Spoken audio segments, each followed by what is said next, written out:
Salut amis téléspectateurs et bienvenue à toutes et à tous dans ce nouveau numéro de Décrypta. Nous décryptons tout à l'heure la visite d'Emmanuel Macron, le président de la République française à Kinshasa. Une visite de travail qui aura lieu ou qu'il effectuera ce 3 mars prochain. Nous allons donc décrypter les enjeux de sa visite à la République démocratique du Congo. Déjà, commençons par s'interroger un tout petit peu sur la protestation de beaucoup de Congolais qui se sont levés pour dire non à la visite d'Emmanuel Macron en République démocratique du Congo. C'est vrai, c'est tout à fait légitime. La population congolaise et ceux de Kinshasa se sont réveillés pour dire non à la visite d'Emmanuel Macron à Kinshasa parce qu'ils estiment que le président français joue un grand rôle dans l'Union européenne et la RDC attend que la France ou même l'Union européenne puisse prendre position, n'est-ce pas, dans cette agression rwandaise. Mais c'est une chose qui ne sera pas jamais faite. Jamais, oui, parce que l'Union européenne continue à donner de l'aide ou à soutenir le Rwanda. Macron lui-même, c'est un grand ami à Kagame. Donc, bref, c'est une peine perdue. Donc, parce que Fachi sait ce qu'il a déjà fait. Félix Tshisekedi sait exactement que Macron à Kinshasa, d'abord, c'est un privilège pour lui. C'est un rêve qui s'est réalisé. Il va recevoir avec Emmanuel Macron, un président français. Il va retirer un bilan à Bango et pour aider Bango dans l'élection à 2023. Si seulement ils arrivent à organiser les élections. Et c'est pourquoi vous avez vu même le secrétaire général du parti au pouvoir, l'UDPS, s'appeler tous ses sympathisants, tout le monde, à réserver un accueil chaleureux à Emmanuel Macron. C'est qu'il y a une honte parce que moi, je ne sais pas voir un président ou un secrétaire d'un parti politique de la France lancer un appel au peuple français et son parti politique pour aller recevoir ou aller accueillir un président africain, soit Félix Tshisekedi. Non, c'est un complexe. Il y a des gens qui diront, mais c'est notre façon d'accueillir les gens. Messieurs, il faut arrêter avec ces complexes. Il vient en mission de service, en mission de travail, mais il vient calmement. On n'a pas le temps de chanter comme ça a été le cas avec la visite du roi de Belge à Kinshasa. On a vu un gouverneur de Kinshasa en train de chanter. Il faut arrêter avec cette médiocrité. Vous nous faites la honte.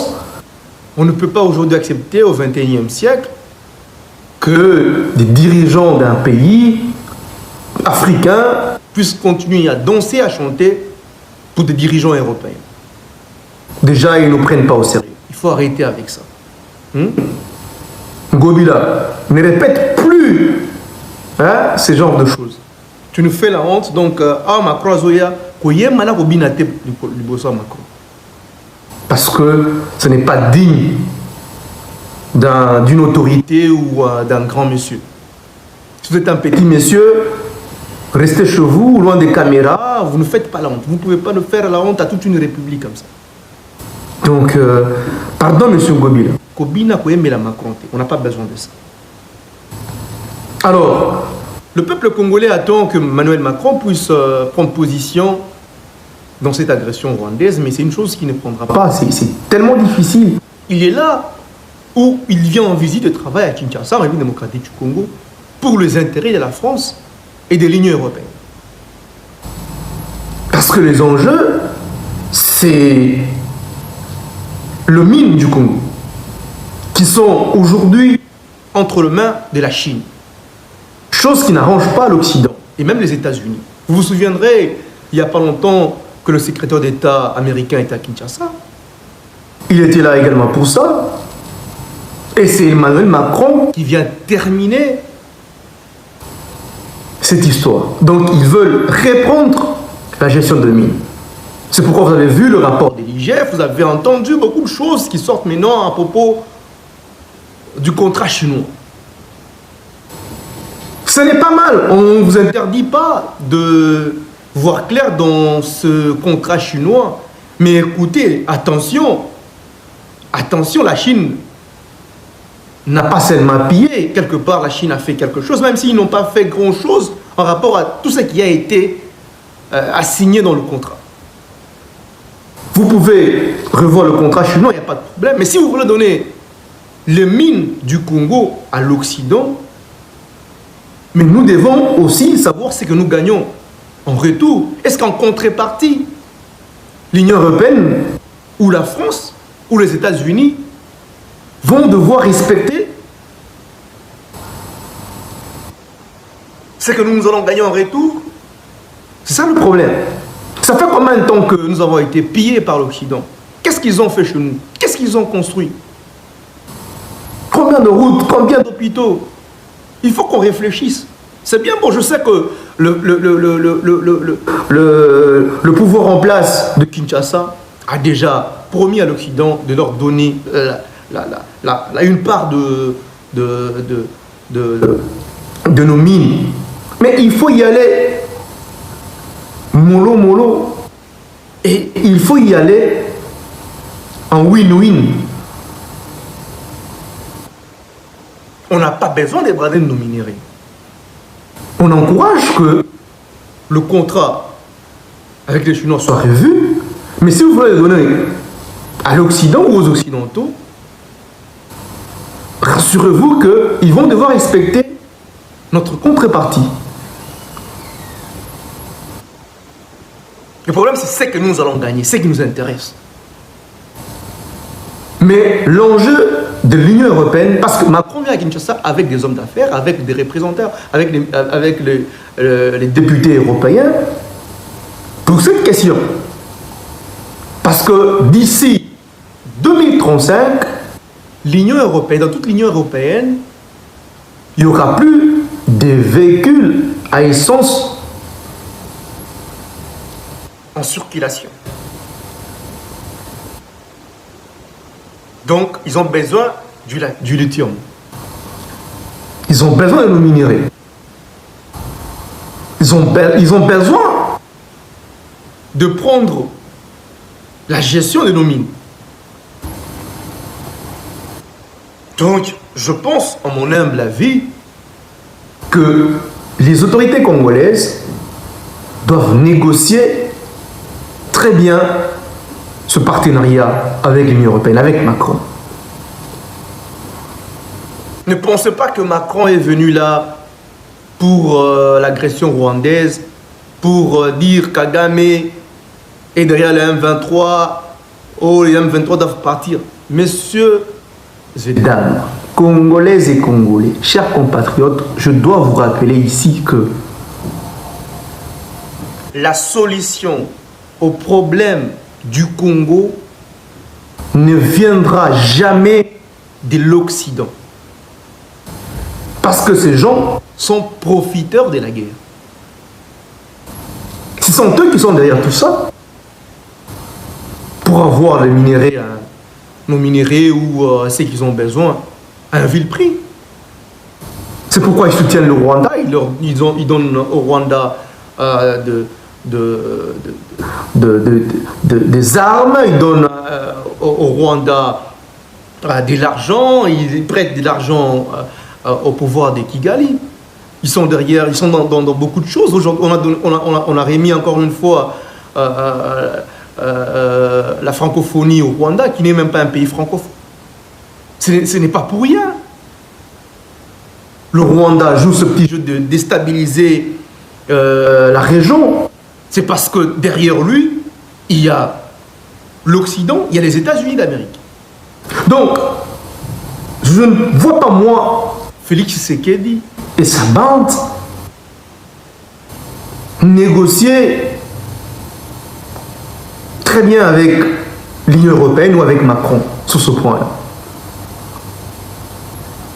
Mais attention, dans la naïveté, dans l'idée de dire que l'Occident va intervenir